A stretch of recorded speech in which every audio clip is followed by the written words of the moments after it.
এটা হচ্ছে genital system, female genital system. আর ফিমেল জেনিটাল সিস্টেমের যে অংশগুলো আমরা জানি হচ্ছে ওভারি, ফলিফেন টিউব, তারপর হচ্ছে ইউটেরাস। আমরা যেটা জানি ওভারি হচ্ছে এই দুইটা, ওভারি হচ্ছে ডিমের মতো, আর ওভারির পাশে যে লিগামেন্টের ভিতরে যে টিউবটা থাকে এটা হচ্ছে ফলিফেন টিউব, আর এটা হচ্ছে হর্ন অফ ইউটেরাস, এটা হচ্ছে বডি অফ ইউটেরাস, আর এটা হচ্ছে সার্ভিক্স। আর এই জায়গায় যদি পিছনে আসে এটা হচ্ছে ইউরিনারি ব্লাডার, আর এখানে হচ্ছে এটা ভ্যাজাইনাল ওপেনিং বা ভালভা ইউরেথ্রা বলা যায়।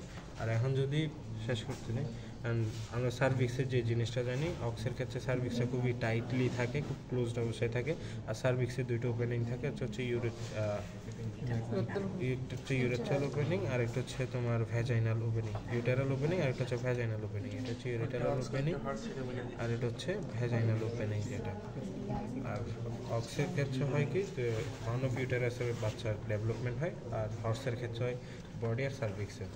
আর এটা হচ্ছে ফিমেল রিপ্রোডাক্টিভ সিস্টেম অফ মেয়ার বা হর্স। তো ফিমেল রিপ্রোডাক্টিভ সিস্টেমের মধ্যে যে জিনিসটা আছে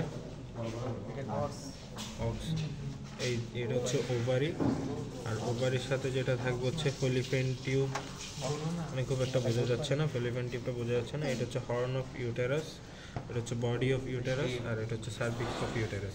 আর সার্ভিক্স অফ ইউটেরাসের ক্ষেত্রে হয় কি, অক্সের সার্ভিক্স অফ ইউটেরাস হচ্ছে খুবই টাইটলি থাকে, আর হর্সের ক্ষেত্রে সেটা টাইট না, একটু লুজ হিসেবে থাকে।